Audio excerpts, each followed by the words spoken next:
Assalamualaikum warahmatullahi wabarakatuh. Selamat datang di talk show Luar Nalar. Nah, ini kita sekarang mau kedatangan narasumber siapa nih? Nah, betul banget. Sekarang itu kita bakalan kedatangan salah satu narasumber yang ahli dalam bidang yang mau dibahas kita sekarang. Oh, apa tuh yang sekarang Tentunya kita bahas?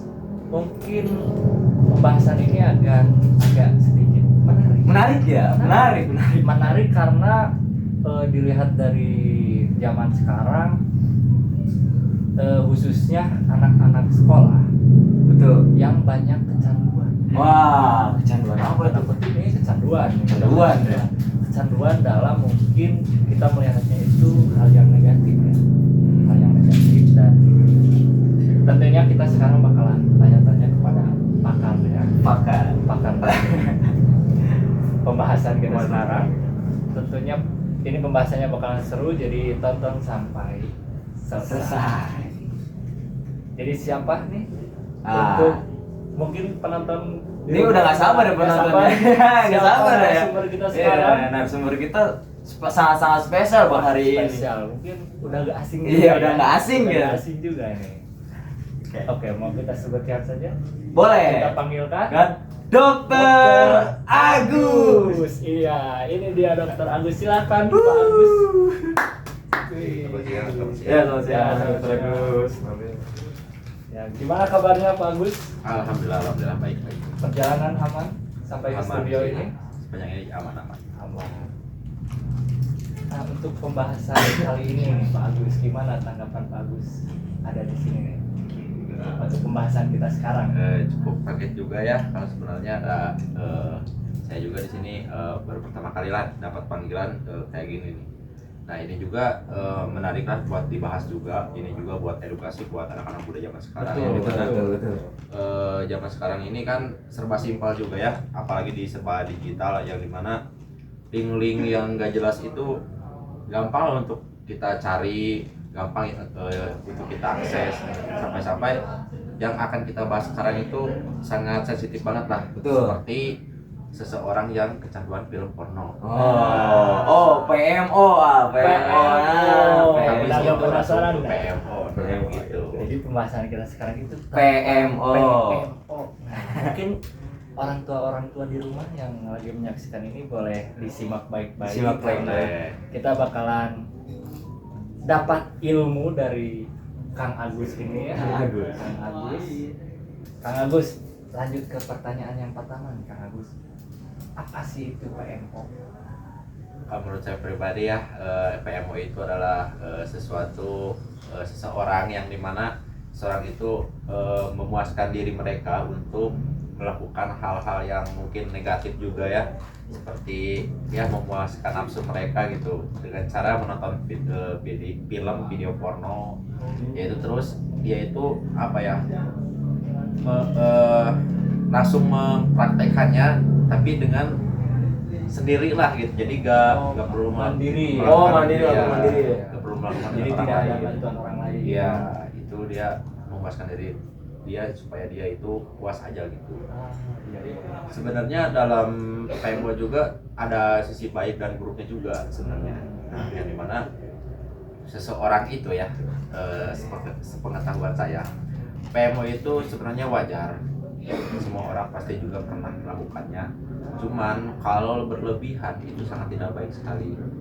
Gitu. Karena biasanya seseorang itu normalnya ya sebulan atau seminggu sekali harus bisa dikeluarkan si sperma tersebut. Nah, kalau misalkan kita terus diendapin, misalkan kita itu nggak PMO sama sekali nih, nah itu bisa jadi bahaya juga buat kita karena cairan tersebut bisa mengental di dalam tubuh kita. Nah, nanti itu bakalan jadi bakteri buat imun di tubuh kita gitu. Berarti kita dianjurkan gitu sebulan sekali coli, onani. Iya, Onani. tapi tidak ketergantungan. Kalau ketergantungan biasanya kalau lebih buruknya itu kita melakukan hal tersebut dengan sambil menonton video kayak gitu, dan itu sangat dilarang. Karena lebih baik kita itu melakukan onani kayak gitu ya. Nah, mending langsung aja keluarkan dari imajinasi kita. Kalau sambil nonton kayak gitu, wah sumpah itu memang apa ya? Bisa merusak otak bukan ya Iya, kan? bisa salah satunya itu. Dimana nanti penyebabnya kita itu gampang lupa, Oke. gampang panik gitu. Jadi nggak karuan lah. Jadi udah mendengarkan ya apa Iya. itu PMO. PMO, terus PMO itu yang kayak gimana? Nah, iya. Contohnya tadi sudah Iya, disebutkan. sudah disebutkan. Sudah disebutkan. Tuh, contohnya seperti itu. Memuaskan diri Diri sendiri sendiri. oleh dirinya sendiri. Diri sendiri. Tanpa bantuan orang lain.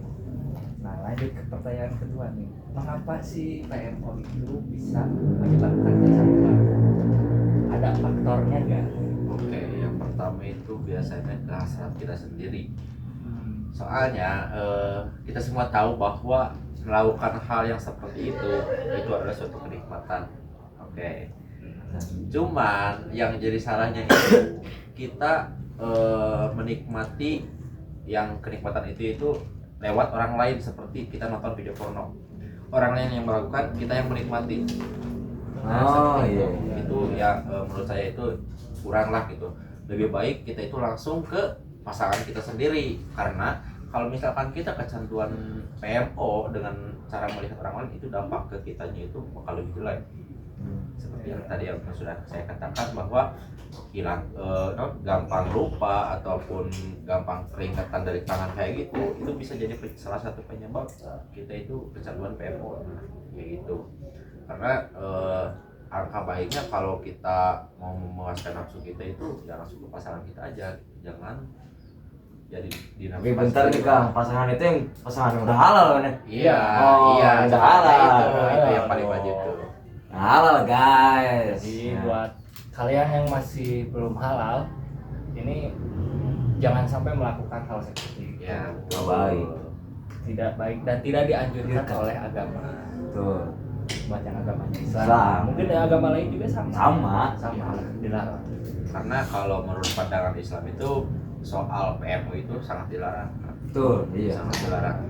Nah, kalau dari segi kedokteran atau kesehatan itu PMO itu yang tadi saya katakan diperbolehkan, misal sebulan sekali atau seminggu sekali gak apa-apa. Nah, itu gimana? Udah mulai Seru ya kayaknya, seru menarik. mulai Ya, ada pertentangan lah, ada pertentangan. Dalam, yang mulai dalam. Iya. mulai masuk. Mulai keluar nalar. Semakin luar nalar kita semakin luar. Luar. Oke, lanjut nih. Pertanyaan yang ketiga apa tuh?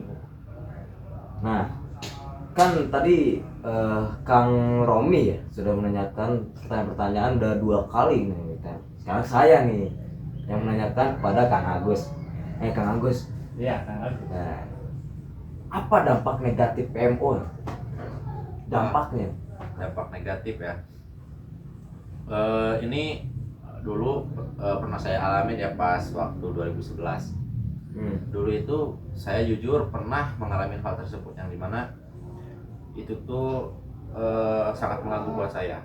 Nah, jadi pada waktu itu saya itu kecanduan PMO hampir, pokoknya 1 hari 2 kali lah melakukan hal tersebut. Jadi itu setiap hari terus-terusan. Sering berarti Kang Agus. Iya.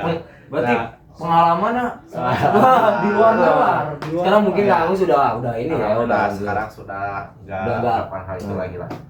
Dan sekarang juga saya sudah punya pasangan, jadi Oh. aman lah. Iya, sekarang udah halal. Udah halal, Kang Agus udah halal. Pokoknya pas saat itu dampak negatif ya dari kecanduan PMO. Yang pertama mungkin kalau melihat sesuatu seperti wanita nih, wanita lewat aja kita itu udah berpikir hal yang negatif. Birahi. Berisik, ya, Berisik, berisik, ya. berisik. Wah, Berisik. ini kayaknya enak nih. Wah, Kayaknya cicip enak nih. Iya.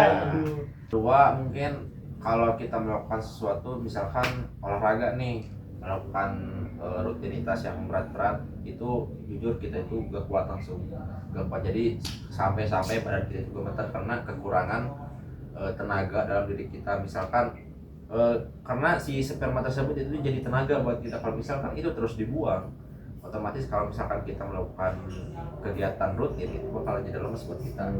Nah, makanya setiap orang biasanya di tangan atau gimana suka gampang berkeringat nih. Nah, iya. di situ tuh banyak yang bilang, wah kamu suka coli ya, kamu suka coli. Iya. Nah, itu. Sama ini Kang Agus, dengkulnya kalau misalnya diketok-ketok, itu kopong tuh katanya dia sering onani katanya kan. Nah, itu salah satunya betul. Terus dari situ juga apa ya? Banyak sekali sih dampak negatif dari Kayak contohnya kesehatan mental ya, mental juga. Udah sih paling kayak gitu lah. Oke. Nah, bagaimana nih cara berhenti untuk melakukan PMO sendiri Kang? Oke, menurut saya pribadi ya, mending kita itu melakukan aktivitas-aktivitas yang cukup bermanfaat buat diri kita sendiri dulu. Gitu. Jadi jangan kebanyakan kita tuh banyak diem, misalkan di anak-anak yang ngekos ataupun gak ada yang kerjaan, mending ya udah kita Diem terus di kamar, gak ada kegiatan, Iya, tidak itu. bisa menyibukkan diri ya Kang ya? Nah, itu bisa juga menyebabkan kita itu wah enak nih kalau PMO, enak nih kalau PMO. Nah, Kalau Tapi nggak jangan ada kegiatan tuh jadi pikiran kita. Iya. Kemana-mana ya? Di luar nalar. Apalagi anak zaman sekarang itu kan gampang mageran atau gimana kan, nonton nanti ada cewek lewat, wah seksi nih, ya udah dia itu lanjut gini, bahaya. Betul.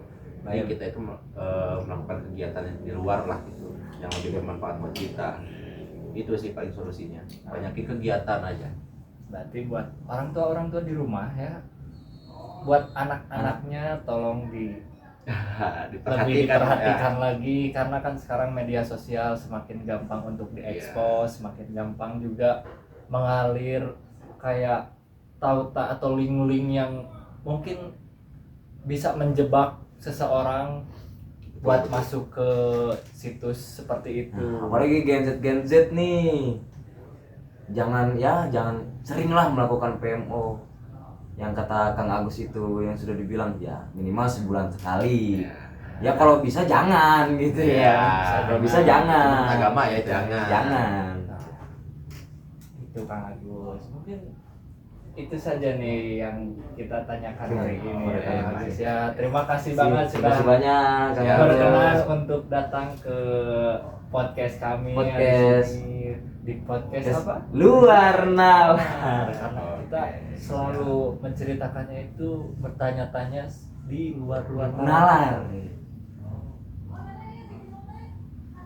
Jadi kita tutup aja. Tutup aja. Untuk season kali ini jangan lupa tonton lagi di podcast kita selanjutnya yang pastinya Luar Nalar. Oke. Anjir.